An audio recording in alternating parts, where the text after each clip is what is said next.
Well, coming into the season, no team in the area had higher expectations than Bishop Luers. The Knights returning almost everybody from their 2A state championship team. Luers just 2 more wins from a return trip to Indy, but first a road trip to Tipton, and that's where we sent Rod Hissong. I did not have Britney Spears playing in the car, by the way. When you take a good look at Luers, there aren't many chinks in the Knights' armor. In sectionals, Matt Lindsay's team outscoring its opponents 181-28. Perhaps the best trio in the state, Kanapke, Chapel, and Rogers. Matt Lindsay's Knights taking on the Tipton Blue Devils. They jump up early. Steve Kiermaier going to take the touchdown run, get a couple of nice blocks. Luers would jump out early, 7-0, and the motor would be running hot for Luers tonight. James Kanapke now off the play action. Going to throw it up to the corner. Nick Chapel. Yep, you guessed it. Beat the cornerback. Can't play one-on-one and not have a safety there for help. 14-0 Luers with the lead. Kanapke again going to do a little bit more play action. This time going to go to the other side to Michael Rogers. And that's 7 more points with the extra point. 21-0. Yeah, it was kind of a runaway. Kettlemill in the third year is going to take the punt return on the bounce. Going to stop. Defenders stop pursuing. So then he decides to run. 3 key blocks.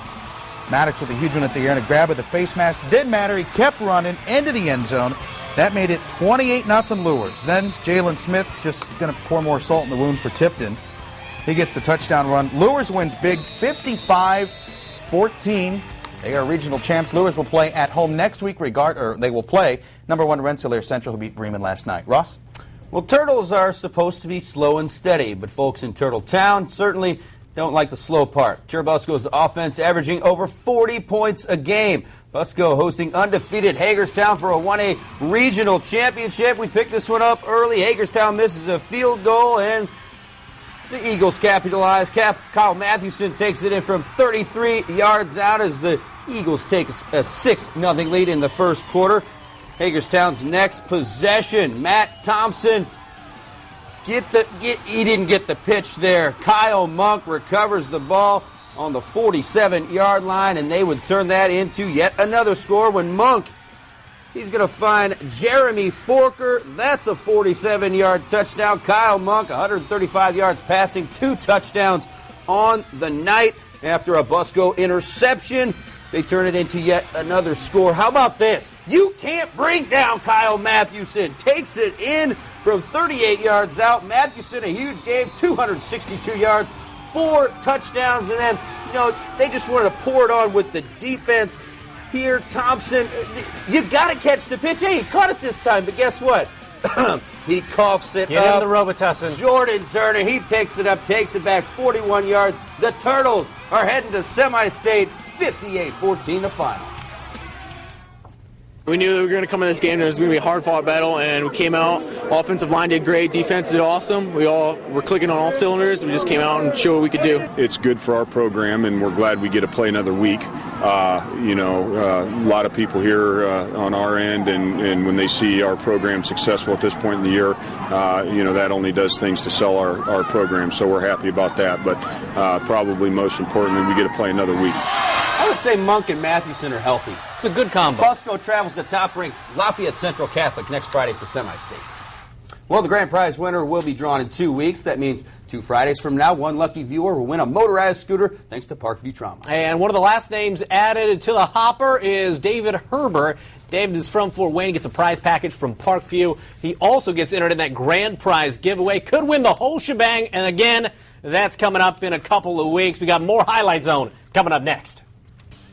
We are the Panthers! Stay tuned to the Highlight Zone!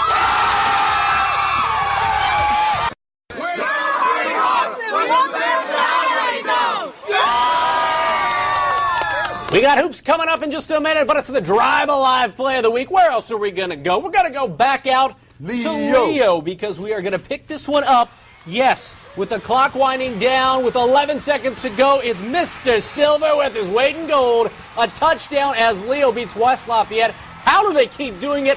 Who cares? They're moving on with their first regional championship. Congratulations to Leo. That was your Drive Alive Play of the Week. Let's look ahead to next week. Dwanger travels to Hammond Morton for the 4A semi-state. Leo will travel to South Bend St. Joe. Luers hosts Rensselaer Central, 1 versus 2 there. And Busco travels to Lafayette Central Catholic. We better gas up those cars we've got. Oh, we certainly will. Laisha Gorman, she's got to gas up her car because she's going Going to the University of Wisconsin, she made good on her word as she committed just about a year ago. Gorman signing with the Badgers this afternoon. After spending 3 years at Elmhurst, she'll play this season at WANE, but today she signed at Indian Village Elementary, where it all began.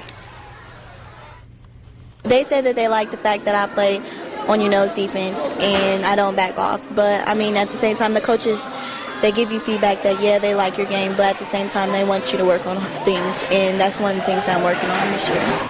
First Friday night of girls hoops tonight on the Highlight Zone. Let's head out to Harding. The Hawks hosting the Spartans. Pick it up in the first quarter. Sophomore Emily Bly, you got to get out and guard that. Hits the triple. She led all scores with 19 points. Harding answers back with Aaliyah Gaines. It's the long J. She led Harding with 16 points, but this one all Homestead. Freshman Sydney Buck hits the J as Homestead gets the win tonight, 75-54. IPFW opening up the season on the road tonight at SIU Edwards, and your Mastodons open up the season with a win. Frank Gaines with 16 points, 8 rebounds. Zach Plackmeyer adds 16 and 7 as the Mastodons get the win, 70-55. Tuesday they travel to Xavier. That will be a tough one against the Musketeers. Women's volleyball, WHAC semifinals. Indiana Tech hosting Northwestern Ohio. Ashley Hamilton with a kill. She had 16 of those tonight. They win game 1. How about Amber Berkey here? She also had 16 kills as Indiana Tech wins 3-1. They move on to the finals tomorrow at noon in the WHAC. And the Komets on the road tonight. Their offensive woes continue. They actually lose this game 3-2. They will travel to Missouri tomorrow night. So we kind of got spoiled this week because we had so many games here in Northeast Indiana. Next week, a little bit opposite, except for Bishop Luers, who will play #1 Rensselaer Central, and that should be a heck of a 2A game. Next week,